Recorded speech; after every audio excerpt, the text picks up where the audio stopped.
Entitled Ex ghosted my friend for 3 years and now demands a room in our newly bought house. This isn't my ex, it's my best friend's ex. She and I have been friends for years and now live together. We reside with my parents, who adore her like their own daughter. I obtained her permission to post this. My friend, 30F, came to the US from Latin America at 19 as a student. She also started dating her ex, 29M, after many years of hanging out with each other both during vacations and online. I knew them both since high school, and they seemed good together. She tried to convince him to move in together a few years before their breakup. He was living with his parents, who wanted him to leave. At this point, she had already finished college and had a job in the US that granted her a visa. He had quit college and worked part-time. From what I can gather, he didn't want to leave his parents' place because of free food and no rent. So instead, she asked me if I wanted to move with her so we could afford a bigger place. I said yes, and we moved together, adopted a cat and a dog, and pretty much became Grace and Frankie. Around the start of the pandemic, things became difficult for them. This is what I was told and what I saw. They never talked or hung out or anything. I was going through a breakup at that time myself, so I wasn't really on top of things since I had my own issues, but my friend cried so much. She didn't even get a happy birthday. After a year of no contact, she assumed the relationship was over. She changed all her social media to single, which he could see, took him off her emergency contacts at work and her doctors, and just moved on with her life. This year, my stepdad's health has gone downhill, and my mom needs help caring for him.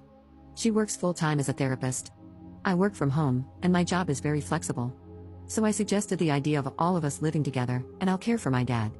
Eventually, I'll care for my mom too. My mom loved the idea, and asked my bestie if she wanted to move with us too so we could all be together, and also because at this point, I can't see myself not being in the same house as her. We've come to terms with being single ladies.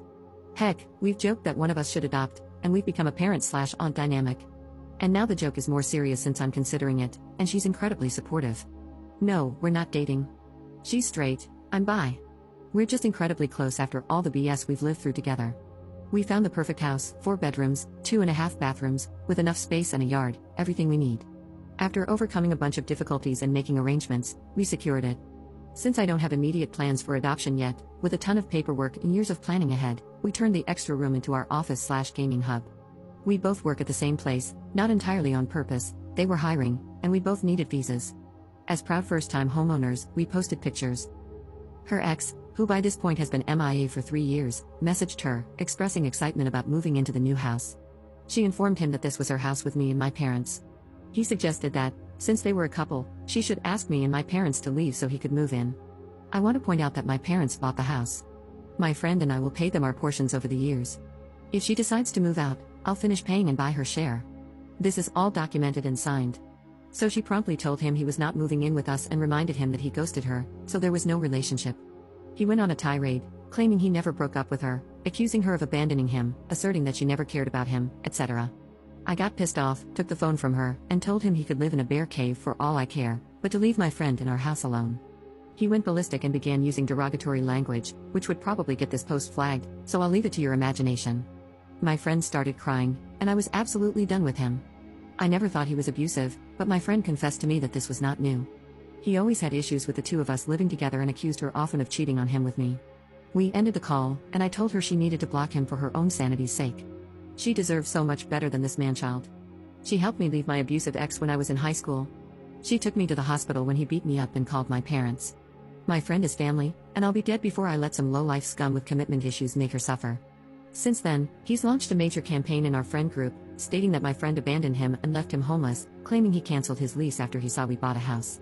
He also alleges that we're Satanists who probably abuse our pets and mooch off my parents. Most of my friends know the story and are aware that my friend and I moved in together initially out of necessity, and we simply can't envision not living together. So yeah, my friend's ex is a nutcase, and if he ever gets close to her again, I will personally give him a free vasectomy. Update 1. Hey everyone, a quick update, as some people asked if our friends knew where the ex was hiding for 3 years, and I was genuinely curious. Since I was down for the count at work today, I had time to check with my friends and find out more. Apparently, my bestie did ask them, but they didn't know. From what they tell me, he kinda got back into everyone's life in the last year or so, but he was part of the group because they were my bestie's friends, not really his. I don't personally know many of his own friends, to be fair. I did track down the ex's sister thanks to social media, and poked her for info. She's very nice and always treated my bestie right. I told her what her brother did, and her response was very interesting. Apparently, the ex was dating other girls until his parents decided to move outside the US.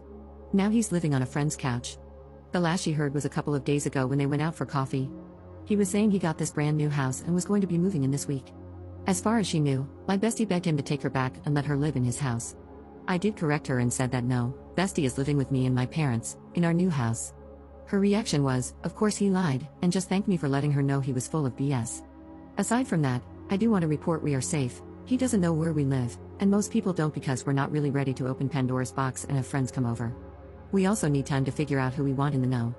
We won't be going to the police unless something serious happens just because this is technically not a crime, but we are going to keep recordings and print text conversations. If he tries anything, we have all our papers in order, and just in case, I plan to contact our company's HR so they know the situation. The company we work for can provide us free legal counsel if things get bad. Update 2. Well, it seems I'm stuck in a saga now. Once again, I have full permission from my friend to share this. For a bit, it was actually pretty calm. She did cut contact and block him, as many suggested, and between the two of us, my bestie and I did some culling in our friend group of people we knew were passing information to her ex.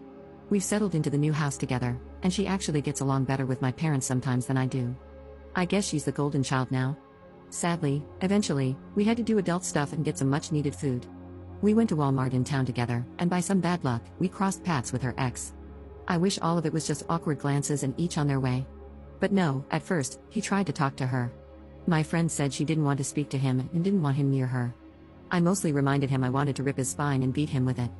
Sadly, that didn't deter him from following us around like the most obnoxious toilet paper stuck to a shoe. We did our shopping and headed to the car with him still after us. I told my friend to get into the car, start the gear, and lock it while I loaded the groceries.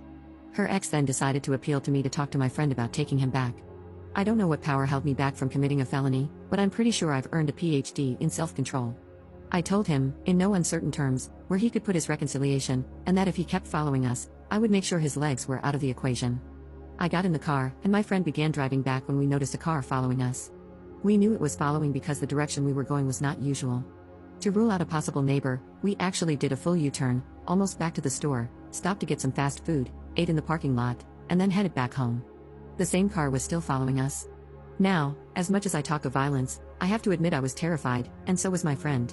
Neither of us has a gun permit, the best we carry is a can of pepper spray. And we know her ex does have guns. So yeah, we were not comfortable at that point. Instead, we headed past our neighborhood. Following the usual advice from TV, we drove to a police station. Once there, we wrote a statement, and I got scolded about the confrontation in Walmart's parking lot. The reason we know it's her ex was that when we got home, she received a call from him with a new phone number, saying, "I know where you live now." We immediately called the police. So that's where we stand. The cops just left a few minutes ago, and my brother is going to be staying over for a few weeks until we get the restraining order and some sturdier locks. Also, I want to clarify a few things. Many people ask why it took my friend a whole year of being ghosted to accept the relationship was over.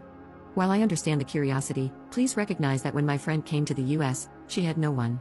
She cut contact with her toxic family, and her ex was the only person she had. I moved to the US a year later, also coming alone at first, but I had the support of my parents who became citizens.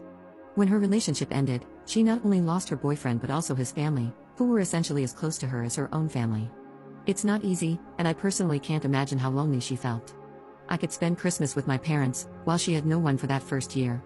So please, don't judge her for it, as she doesn't deserve it. It's not easy to be an immigrant when you have no place to return to.